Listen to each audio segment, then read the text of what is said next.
In the world of video games, one topic seems to consistently escape all notions of logic and rationality: retro video game prices. The objective of this video is to attempt to explain the factors that are most influencing the current prices of retro video games. I combine economic theory with statistical analysis to look at issues of both supply and demand. Are these prices primarily driven up by constrained supply?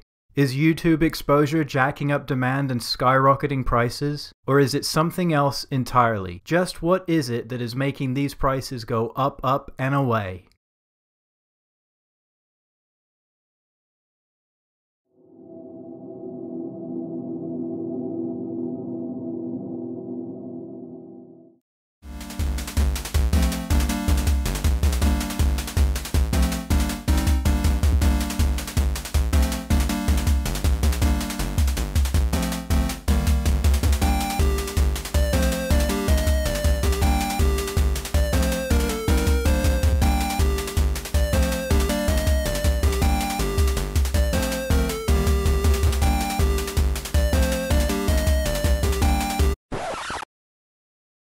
As a Dreamcast collector, I have a lot of skin in the game here.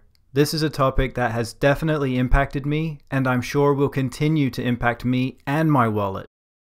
The real crux of the issue is this: why does retro game X from some year, let's say 1999, sell for so much? And why does retro game Y from the same time period sell for so little? Now, one person might logically contend that it's mainly due to supply issues because, hey, there aren't many copies of Game X in the supply chain and it's very hard to find. Another person might reasonably speculate that it's the effect of big YouTube videos that are spiking demand and jacking up the price of Game X. But a third person might argue that it's because Game X is just incredible and you have to play it and you can only play it on System X. Is the answer some combination of all of these explanations, or is it some other factor that is completely eluding our attention up to now? Thankfully, economics and statistics provides us with some tools that begin to give us some answers to these questions. I developed a regression model to better understand the relationships between the things that are impacting used game prices on the Sega Dreamcast. And more on the selection of the Dreamcast for this analysis in just a moment. But first, just to let you know, please see the video description for more details on the regression model itself. I don't want to bog down the video with too many notes on my methods. Now, I selected the Dreamcast game library for this analysis because I have sales data for each of the 247 original releases, along with a number of other related data points. I believe I have enough information on the Dreamcast library to begin to spell out some answers. Now, a quick word about using that library. While much of this analysis is general, and I believe that there are lessons that are going to extend to the larger retro gaming population, I have to acknowledge that the Dreamcast library is not a truly representative sample of that larger population. Each retro gaming system is very different in terms of both technical specifications and, more importantly, customer preferences. But at the very least, we can use the Dreamcast library to start the conversation.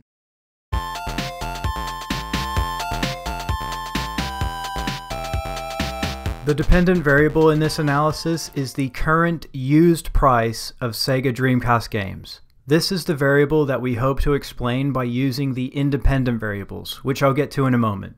Now, fortunately, PriceCharting.com lists the average resale price for each Dreamcast game based on recent eBay sales, so I was able to scoop them all up at once in late October of 2017. For the purposes of this analysis, I am considering complete in-box CIB versions of each game, those games that come with their original case and instruction manual. So for example, as of late October 2017, the average CIB price for a used copy of Armada on eBay is $18.50.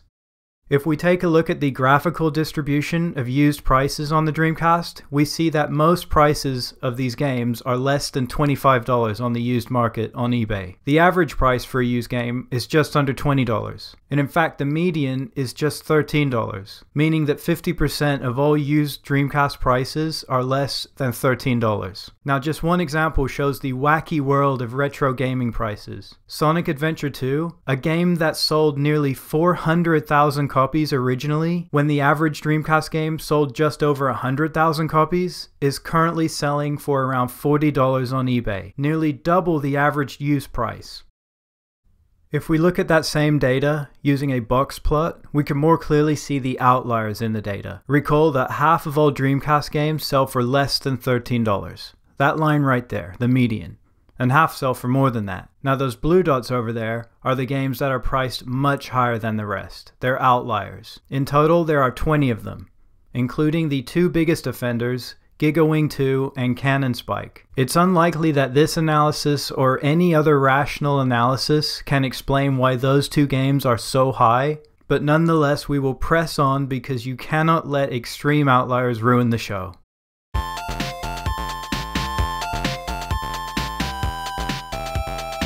The independent variables are the explanatory variables that will hopefully, through my research questions that we'll get to in a moment, explain the variations in the dependent variable, the used game prices. These include things like supply, YouTube promotion, exclusivity, etc. The variables that are going to help us construct our analysis. Now I have to openly admit that while I worked hard to include as many variables as I could here, it's almost guaranteed that I am missing some that would have increased the power of this analysis. Some of those things are just not possible to acquire without a massive amount of additional research. And this is the biggest potential issue with my analysis. If I have missed critical variables, then my results would probably be tainted a bit. Think of it this way. Imagine you're trying to measure the impact of things that affect the sale of umbrellas. You think you've got it all figured out, but then someone points out that you forgot to include rain as a variable. It would probably affect your results. Before we start in with the findings, let's make sure that we're all on the same page with regard to basic economic theory. And what I'm about to show is the mainstream economic view of how supply and demand work. This is what you could expect to learn during the first day or two of a college econ course, either macroeconomics or micro. Although I would suggest that you take macro first, it's a lot more fun. Now let's start with a very basic supply and demand graphic, where we have price on the vertical axis and quantity on the horizontal. Now let's introduce a supply curve for some game. Let's say this is the supply curve for Shenmue. And supply curves slope upward basically because if the price of something is higher, then more of that product will be supplied.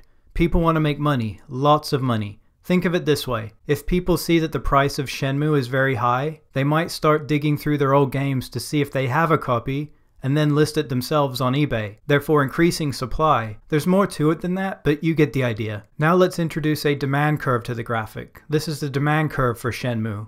And demand curves slope downward because the opposite of supply is true.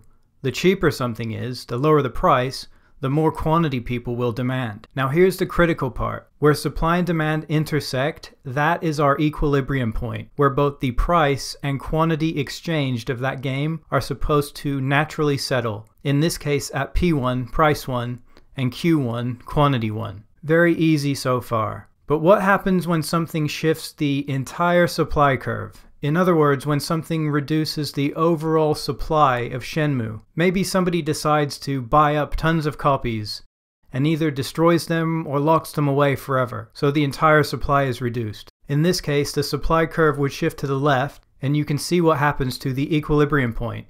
The price is jacked up to P2, price 2, and less quantity is demanded at that new higher price. So our equilibrium point has shifted.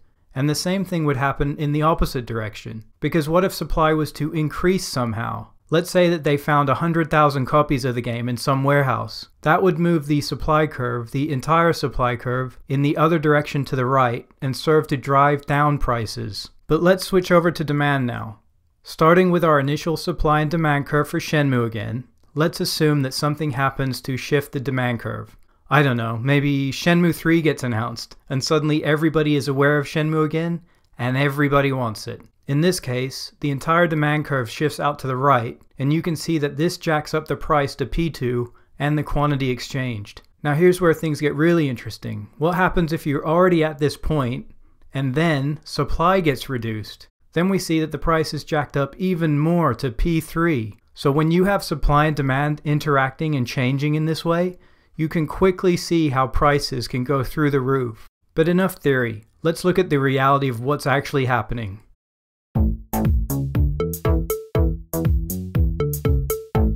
As I stated earlier, I have the sales data for each of the 247 Dreamcast games that were officially released in the USA. And while this isn't a perfect variable to use to measure supply, it is a somewhat logical variable to use. Because let's say Game X sold 200,000 copies during its original release back in 99-2000, and Game Y sold 20,000 during that period. I think you could logically expect that the supply of Game Y would be much less in 2017 than the supply of Game X. At least I wouldn't argue too much about that. So let's take a look at how this measure of supply impacts current game prices. Here we see the relationship between current eBay value and the number of copies that each game originally sold during the Dreamcast's active life. Each blue dot represents a Dreamcast game. So as we move from left to right, we are going from lesser original sales to greater original sales. And therefore, in theory, from games with lesser supply in 2017 to games that should have greater supply in 2017. And obviously going from bottom to top, we're going from cheaper used games to much more expensive used games. Now recall that I pointed out Sonic Adventure 2 earlier, a game with big sales, nearly 400,000, and yet it's way above where you might expect it to be on the price scale. And of course way up there in another realm are Gigawing 2 and Cannon Spike. Now overall, the figure shows a slight negative correlation between the current used price of a Dreamcast game and its original sales levels. But thinking rationally, I would expect the sales of a game to be much more negatively associated with the current price and to be much clearer in a graphic. From a very basic economic standpoint, fewer games in the wild should equate to higher prices. Now clearly there are many more variables at play than just the overall supply, and thus justifies the point of this analysis. If it were so simple, I wouldn't have needed to bother with all this extra work. But let's look at this from a slightly different angle. Here we see that the 19 games that originally sold fewer than 15,000 copies are currently found for an average price of $43 on eBay. This contrasts with the 73 games that originally sold more than 100,000 copies, which currently sell for an average price of just under $15 each.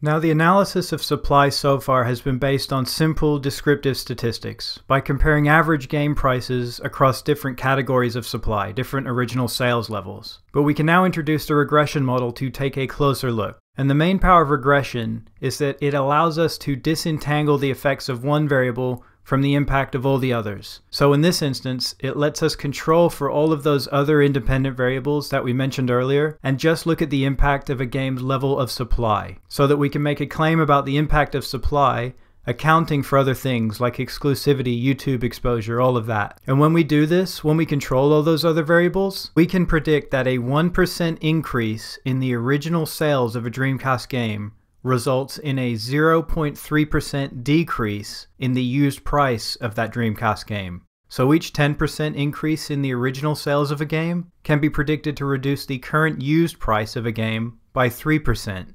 So you can quickly see how big original sales do impact the price of a game today. The basic theories of economics hold true so far. Games with fewer available copies, as in those that sold fewer copies in the original lifespan of the system, generally tend to be more costly on the used game market today. And while the relationship isn't as strong as I might have predicted, it is still a critical component of a used game's value.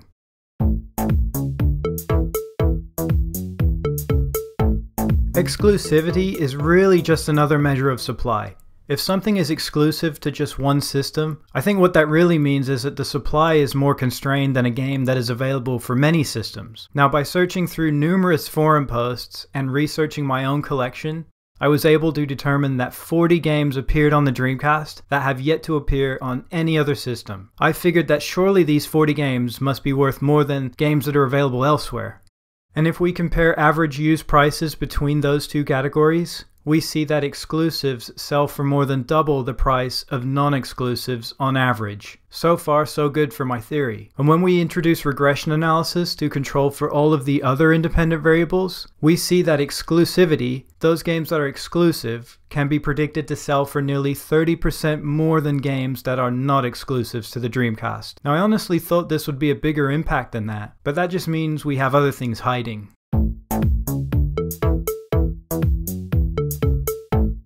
Thanks to YouTube, many gaming personalities and entities, myself now included I suppose, have a platform to discuss their favorite games and gaming systems. Now, I found a number of YouTube videos with very high view counts, 250,000 plus views is what I'm considering very high, that featured specific Dreamcast games. These are things like top 10 lists, buyer guide, hidden gems, those kinds of things. Now, I must point out that this analysis is a cross-sectional analysis, meaning that it looks at used game prices during a single snapshot in time. It doesn't tell us anything about whether or not things are increasing or decreasing relative to time. It's not a panel study where we could look at used prices for the same game over multiple time periods. This is an important distinction because it means that we cannot look at game price fluctuations before and after a certain YouTube video released. However, I believe we can still get some general insight into the relationship between YouTube videos and game prices.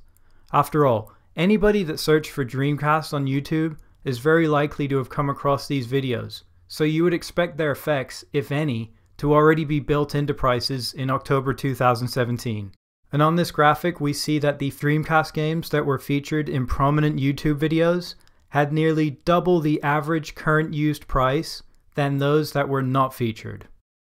The regression model shows that controlling for all of the other variables in the model, a game being featured in a high view YouTube video, one of those videos that has more than 250,000 views, was indeed associated with higher used game prices. In fact, the results indicate that a game featured in such a video could expect to have a nearly 45% greater used price than those games that were not featured in such videos. So while this analysis doesn't address the big price spikes that might occur directly after a game is featured in a big YouTube video, it does provide statistical evidence that such videos are likely having some level of positive effect on used game prices. So anybody that has just been saying that because it just feels right to say it, well, it is right, at least according to me, a random YouTuber.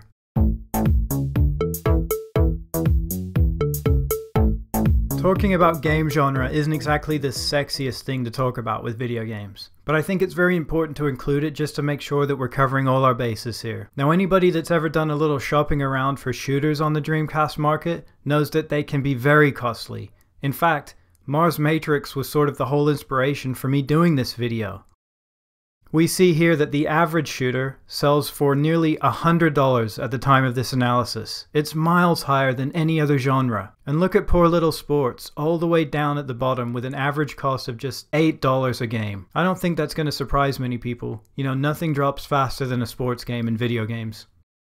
When we control for all of the other variables through regression, something pretty interesting happens. We see that a sports game can indeed be predicted to sell for nearly 40% less than an action game. And I'm using action game as a reference category because there are so many of them, and with a regression model you have to have something to compare to, so I'm using action as sort of the default category. A driving game can be predicted to sell for nearly 26% less than an action game, and a first-person shooter 41% less than an action game. But where is shooter on this list? Well, it turned out that it wasn't statistically significant, meaning that just because a game is a shooter is not necessarily responsible for the high price of shooters. Other variables are more likely to be responsible for those high prices, namely the limited supply, YouTube exposure, and a couple of other big things that we're going to see shortly.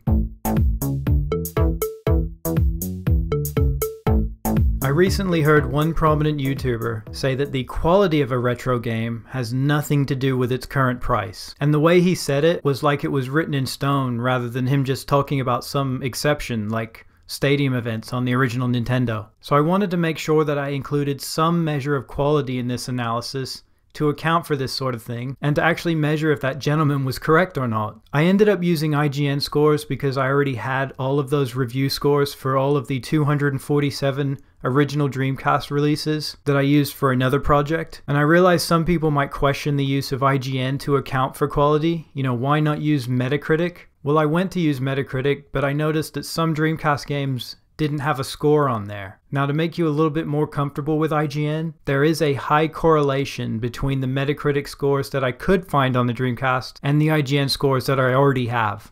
They're very similar. And if we look at the average prices of Dreamcast games between highly rated IGN games and not so highly rated IGN games, we see that those high rated games do sell for about $6 or $7 more on average. Using the regression model to control for all of the other variables, we see that a game with a high IGN rating could be predicted to sell for 18% more than a game that was not so highly rated. So maybe that YouTuber wasn't too far off. The quality of a game might not have a huge impact on how much it sells for on the used game market, but I still think that it does have some impact, and if I ever meet that guy, maybe I'll let him know.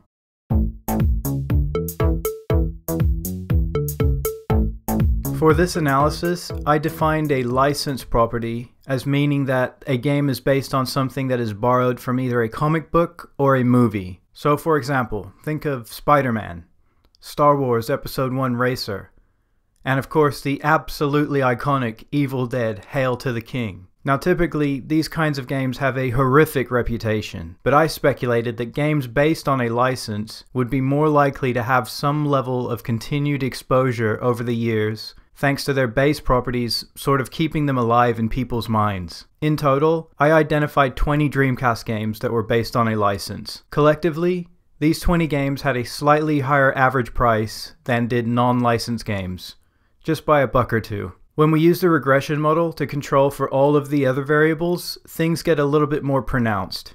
We can actually predict that a game based on a license will have a used price today that is nearly 25% higher than a non-licensed game.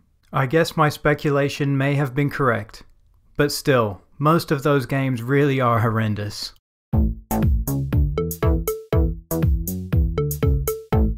This is by far the strangest finding I've had in my time analyzing video games so far. Originally, I included publisher just as a formality to make sure that I covered my bases with the most basic stuff, kind of like I did with genre. I never actually imagined that it would lead to anything, but if we look at average prices by publisher, we see that Capcom games sell for over $60 on average. This is 3 times the overall average price and 4 times the average price of anything published by Sega. But still, I thought once we used the regression model to control for everything else, we'd see that Capcom wasn't such a big deal. But using the regression model only amplified the results. Even controlling for all of the other variables in the model, Capcom games could still be predicted to sell for a massive 118% more than games published by Sega. And again, we're using Sega as a reference category because there are so many Sega published games. You know, Honda Civics only depreciate by an average of 35% over 5 years, half the amount of the average used car. So you have to ask, is Capcom the Honda of the used video game world? Strange stuff, really strange. And maybe you're thinking that Capcom didn't publish many games on the system, and that maybe somehow they're coveted for that reason. But in reality, the company published 24 games on the Dreamcast, second only to Sega. I can't really explain this finding. It's entirely possible that I'm missing some other key variable that might explain this a little further, or it could just be that Capcom really is the Honda of used video games. So in the end, what does it all mean? Which factor has the biggest impact on retro gaming prices, at least as far as the Dreamcast is concerned? While IGN review scores, or put another way, the perceived quality of a game, did seem to have some impact on price, it certainly wasn't the biggest. And sports games, driving games, and first-person shooting games can all be predicted to have a far lesser price than action games, but that doesn't feel like a satisfactory conclusion. So that leaves us with 5 other factors. Our 2 measures of supply, original game sales and exclusivity, along with our 2 measures of demand, the impact of big YouTube videos and licensing, and oddly enough, the impact of Capcom as a publisher, which I don't know how to classify other than to say it's some kind of weird quasi-demand variable. Does that sound fancy enough? Now, while Capcom games can be predicted to sell for much more than Sega published games, it still feels like more of an oddity than a solid statement, even though I do love the Honda comparison. So I'm going to put it to the side for now. And licensing is very interesting, but I don't want to bet the farm on something that only includes 20 games. And while YouTube videos definitely seem to have an impact on used game prices, a big impact even, I'm actually going to say that the 2 measures of supply are the biggest factors that are impacting used game prices on the Sega Dreamcast. The fact that prices can be predicted to go down for percentage increases in the original sales and that exclusivity predicts nearly a 30% increase in today's used prices is good enough for me to say that supply is the most critical factor that is impacting used game prices on the Dreamcast in 2017. And one more thing to think about before I wrap this up. I heard Pat Contry and Ian Ferguson on the CU podcast discussing game supplies. Ian mentioned that even the most common games that people take for granted, the supplies of those games are dwindling daily. The supply of all games is only going to grow more scarce as time marches on. As always, thank you for watching. If you have any insight into my findings, I'd be glad to read them. I always enjoy a good gaming conversation. Likewise, if you have any suggestions for a future analysis that I might do, I'd be happy to read those too. Please like and subscribe if that's something you don't mind doing. And until next time, all the best.